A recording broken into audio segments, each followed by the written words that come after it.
जैसे जैसे चुनाव की तारीख नजदीक आ रही है वैसे वैसे तमाम पार्टीज के लोग अपने चुनाव प्रचार को लेकर गति बढ़ाते हुए नजर आ रहे हैं। कैथल के डांड रोड पर हूं, नवीन जिंदल की बहन सीमा जिंदल पहुंची और साथ में नगर परिषद की चेयरपर्सन सुरभि गर्ग जो उनका सारथी की तरह साथ दे रही हैं।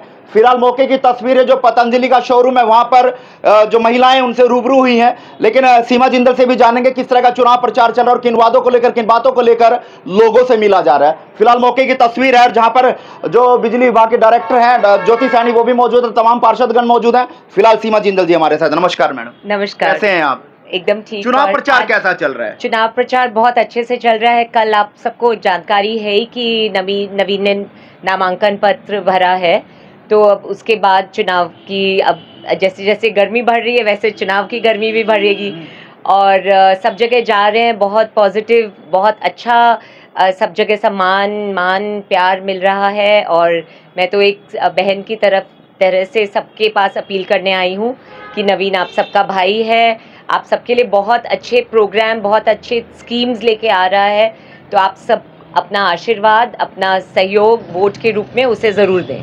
नवीन जिंदल का जो 10 साल का कार्यकाल रहा था उसमें लोग बहुत खुश थे, चाहे वो आंख बनाने को लेकर हो, दवाई वितरण को लेकर हो या शगुन राशि वितरण को लेकर हो, लोग खुश थे। लेकिन बीच में 10 साल का एक गैप रहा, उसको किस तरह से पूरा किया जाए? लोगों मन में थोड़ी सी ठीस है कि 10 साल का गैप रहा, उसको लेकर क्या कुछ? देखिए, हर एक चीज़ लाइफ में अलग अलग अपॉर्चुनिटीज़ आती हैं, अलग अलग मौके आते हैं। तो उसने जो 10 साल में बहुत अपने बिजनेस को एकदम छोड़ दिया था, तो अब उसका बेटा भी बड़ा हो रहा है, तो 10 साल उसने अपनी फैमिली को, अपने बिजनेस को और अपनी यूनिवर्सिटी, उसने समाज सेवा का काम कभी भी नहीं छोड़ा। और यहाँ भी उसके कुछ कार्यक्रम चलते ही जा रहे थे हमेशा से, लेकिन थोड़ी ऑपोजिशन आ जाती है कि और नहीं करने देता कोई, तो लेकिन अब वो फिर से इसी एरिया में आना चाह रहा है कि समाज सेवा के लिए। जो सपने कैथल कुरुक्षेत्र लोकसभा के लिए देखे थे उनको अब पूरा करने के लिए दोबारा से मैदान में। जी। तो मैडम अब मेरा सवाल ये भी है, शहर की सरकार साथ लगकर आपके साथ जो है वो डोर टू डोर कदम से कदम मिलाकर चल रही, कितना सहयोग तमाम लोगों का मिल रहा है? तमाम बीजेपी के सभी कार्यकर्ता, सभी का बहुत सहयोग है और सभी मिल के काम कर रहे हैं, क्योंकि इस बार जैसे मोदी जी ने कहा है कि इस बार 400 पार, तो उसमें सभी लोग जुड़े हुए हैं। सभी लोग जुड़े हुए हैं, लोगों का भरपूर प्यार मिल रहा है। भरपूर प्यार मिल रहा है। अच्छा, कितनी उम्मीद आपको लगती है, कितना आश्वस्त है कि 4 जून का जो रिजल्ट होगा वो हमारे पक्ष में होगा? अब चाहे कितने से भी हो, मैं नंबर्स नहीं बोल सकती, लेकिन आश्वस्त है कि खिलेगा कमल का फूल। खिलेगा कमल का फूल। चलिए, चेयरपर्सन सुरभि गर्ग जी, मैम एक सारथी के रूप में लगातार आप कदम से कदम मिलाकर चल रहे हैं, किस तरह से लोगों का सहयोग मिल रहा है? जी, लोगों का सहयोग आप देख ही रहे हैं, भरपूर सहयोग मिल रहा है। हम जहां भी जाते हैं, नवीन जिंदल जी के लिए लोग बहुत उत्साहित हैं। शायद लोगों के दिलों में एक चाह थी कि 10 साल पहले जो हमारे नवीन जिंदल जी थे, जैसे उन्होंने हमारे यहाँ कैंप लगाए या जो भी समाज सेवा की, उससे लोग बहुत खुश थे और लोगों नवीन जिंदल जी के दोबारा आने से लोगों में एक उत्साह और बढ़ गया है।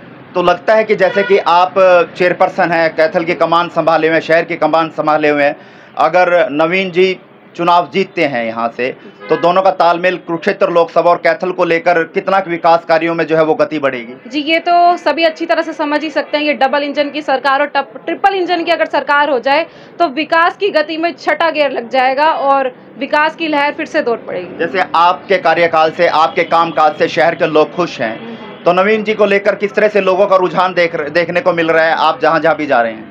जी, मैं आपको पहले ही बता चुकी हूँ कि नवीन जी के लिए लोग बहुत ही उत्साहित हैं। वो पहले से ही एक समाज सेवी के रूप में लोगों के दिलों में बसे हुए हैं और अगर नवीन जिंदल जी 10 साल बाद फिर से आ रहे हैं तो लोगों में इतना उत्साह है कि वो आकर हमारे शहर की शायद रूपरेखा ही बदल दें, उसका नक्शा ही बदल दें। चलिए, थे हमारे साथ चेयरपर्सन सुरभि गर्ग, ज्योति सैनी जी हमारे साथ है। मैडम, कितना आश्वस्त है कि अब की बार फिर से जो है कुरुक्षेत्र लोकसभा में कमल का फूल खिलने जा रहा है? मुझे पूरा विश्वास है कि हम बहुत ही भारी मतों से जिताकर यहाँ भाई नवीन जिंदल जी को भेजेंगे, क्योंकि लोगों में भारी उत्साह है उनको जिताने का और नरेंद्र मोदी जी को कमल का फूल हम खिलाएंगे। और तीसरी बात, ऐसा क्यों लगता है? क्योंकि प्रधानमंत्री जी के अलावा कोई चेहरा है ही नहीं हमारे देश में, तो इसी वजह से मुझे लगता है कि नवीन जी भी भारी मतों से जीतेंगे और हम मोदी जी के हाथों को मजबूत करेंगे और तीसरी बार उनको हम प्रधानमंत्री बनाने का काम करेंगे। मित्तल साहब, कहाँ देखते हैं सीमा जिंदल जी पहुंची हैं आपके यहाँ पर और किस तरह का समर्थन दिया गया है? पिछले 10 साल से नवीन जी हमारे से दूर थे और हमें बड़ी खुशी है कि दोबारा मुख्यधारा में आए हैं। और हमारा जो मकसद ये नहीं है कि कमल का फूल खिलाना है, कमल का फूल तो खिला हुआ ऑलरेडी कुरुक्षेत्र लोकसभा में, हमें तो मार्जिन को बढ़ाना है। अब देखते हैं मार्जिन 5 लाख तक जाता है नहीं जाता है। उम्मीद कितनी है? उम्मीद पूरी उम्मीद है, बिल्कुल 200% उम्मीद है कि कमल का फूल खिलेगा। चलिए रोहन जी, क्या कुछ कहना चाहेंगे? लगातार प्रचार किया जा रहा है। कुरुक्षेत्र सीट के लिए तो सोने पे सुहागे वाली बात हुई है, क्योंकि पहले नरेंद्र मोदी जी से अब उनके साथ नवीन जिंदल जी आ गए हैं, जो कि सोने पे सुहागे वाली बात है। और आज कुरुक्षेत्र लोकसभा का हर व्यक्ति नवीन जिंदल बन के चुनाव लड़ रहा है। चलिए, ये थी हमारे साथ सीमा जिंदल, तमाम लोग जो कि प्रचार करते हुए नजर आ रहे हैं। लेकिन देखना ही होगा 4 जून का नतीजा क्या रहेगा, वो तो भविष्य के गर्भ में है। लेकिन फिलहाल तमाम पार्टियों के नेता अपना चुनाव प्रचार करते हुए नजर आ रहे हैं। मौके की तस्वीर और ये जयकारे यहाँ पर गूंजते नजर आए। इस वीडियो को शेयर कीजिएगा।